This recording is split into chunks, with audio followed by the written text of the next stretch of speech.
For this video guys, magluluto ako ngayon ng sweet and sour na isda. So ayan, naluto ko na itong aking sauce. Meron itong pulang bell pepper, carrot, green na bell pepper, luya, bawang, sibuyas. Tinumblan ko to syempre ng asin, paminta, may ketchup, may chili sauce para medyo maanghang panlasa. Tsaka yung sauce, nilagyan ko nito ng konting harina para lumapot-lapot ang ating sauce. At tsaka may paminta.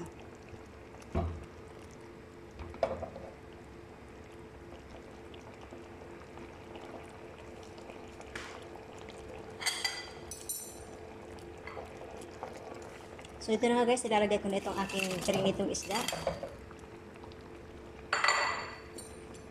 Ayan, 2 peraso to. Hinati-hati ko sa dalawa ang 1 peraso. Kaya ayan, naging 4.